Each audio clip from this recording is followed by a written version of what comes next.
Most people don't know it, but part of Adventist history is the overwhelming success of Adventists treating disease in the middle of a pandemic when other methods were failing. Today, I want you to see 4 of those stories. But before I roll the tape, I want to give you some context. Recently, I saw articles like this popping up all over the place. Biden administration expected to advise COVID booster shots for most Americans. COVID-19 booster shot to be offered to people fully vaccinated with Pfizer and Moderna. It's no secret that the efficacy of vaccines is waning. It's been covered all over the news. Take a look at this article from the New York Times. Israel, once the model for beating COVID, faces new surge of infections. In this article, it says that Israel, one of the most vaccinated societies, Israel now has one of the highest infection rates in the world, raising questions about the vaccine's efficacy.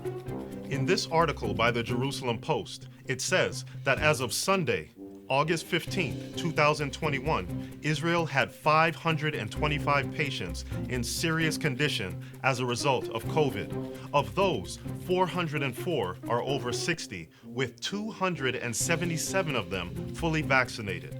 So, if you do the math, that is roughly 53% of the people who are seriously sick while being fully vaccinated. The same thing is happening in the UK. Almost half of COVID-19 patients admitted to the hospital in this particular week being fully vaccinated. So why keep talking about this? Am I just beating a dead virus? The reason is that many people hoped that vaccines would fix everything. And now people like the man in this article feel naked in the world of COVID. As I already said, Adventists have a history of great success during a pandemic to save lives when other methods were failing. People believed, and I quote, that the vaccinations were supposed to solve everything. We now understand that the vaccines are not enough. I completely agree. And from the beginning of the pandemic, I had a feeling that something like this would happen. And so, about a year ago, we started producing a docuseries called HealthDemic to share these stories of Adventist success, to let people know that when the efficacy of man's attempts fail, there is another option. The video you're about to see is part 1 of this series. This docuseries is hosted on our sister YouTube channel named Valid Reason, which is a recent channel that we launched to focus on reaching the unchurched.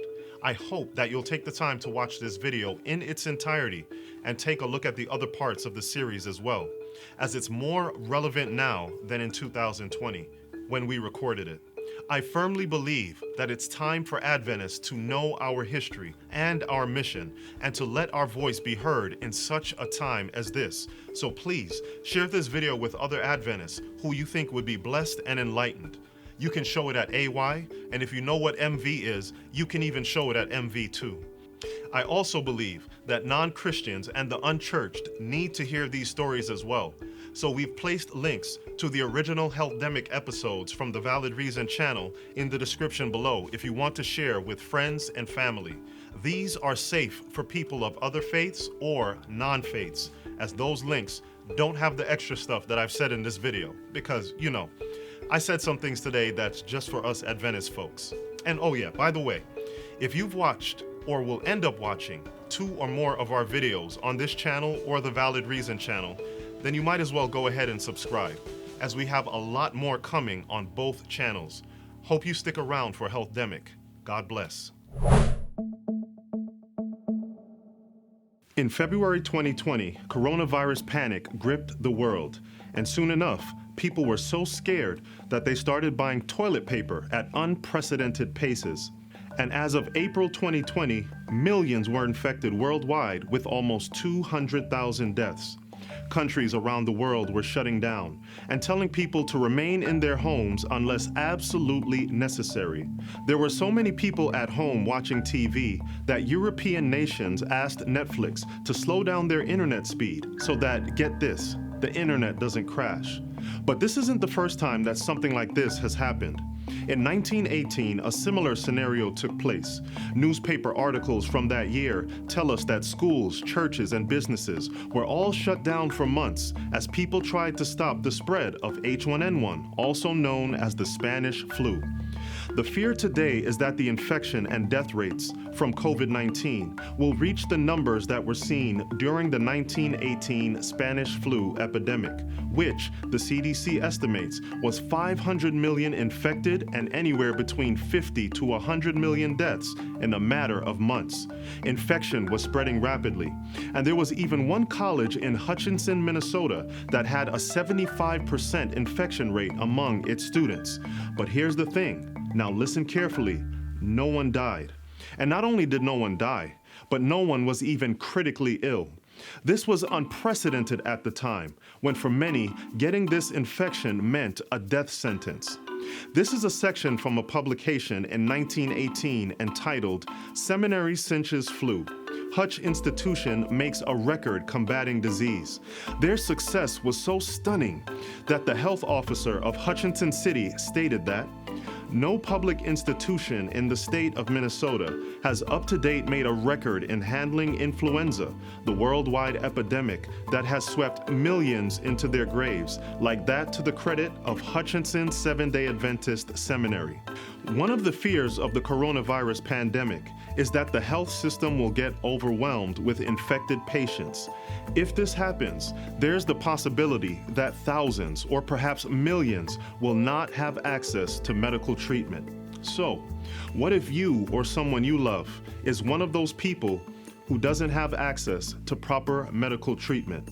Well, the fact of the matter is that as of today, there aren't any miracle drugs to cure coronavirus. But the people at Hutchinson Seventh-day Adventist Seminary didn't have any drugs either. In this same article from page 2 of the Northern Union Reaper, it says, every person showing indication of sickness was at once put to bed with a trained nurse taking temperature and watching for symptoms of the epidemic. If those symptoms developed, the patient was required to remain in bed. There were no drugs to be given. Let me repeat that. There were no drugs to be given.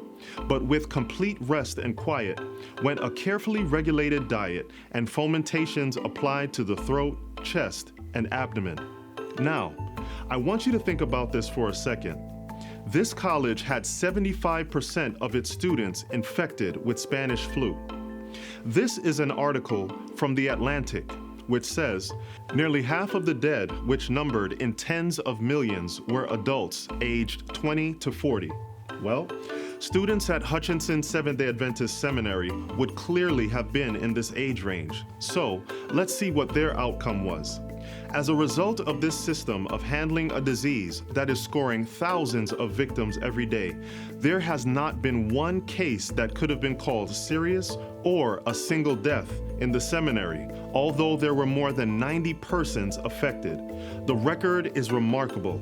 It makes the ordinary methods of dealing with flu appear irrational. Now, don't miss this. Thousands were dying every day from this disease. This school had no deaths, and everything that they did at Hutchinson Seminary to save lives came at no cost. This is so important. Everything mentioned in that article is not only free, but more importantly, it's freely available. No drugs are free.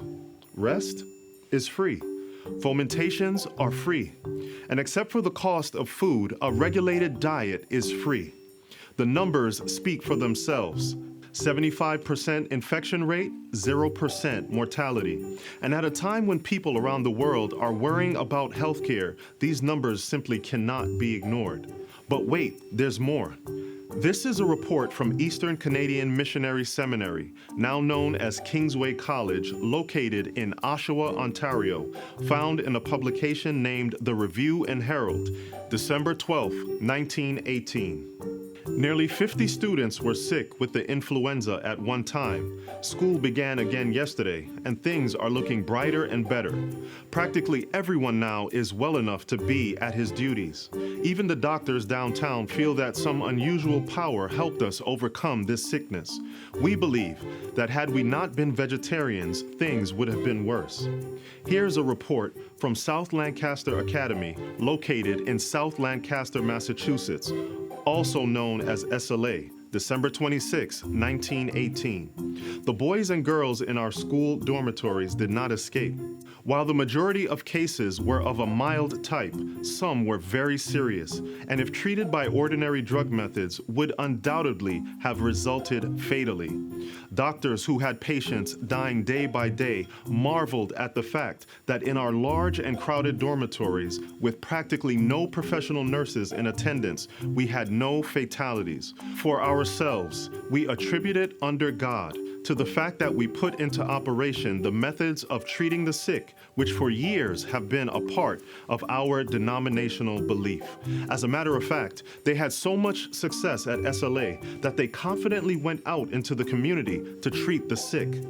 The health officers thanked them publicly for their assistance and said that it was largely owing to the efforts of our students that the disease was stayed as quickly as it was.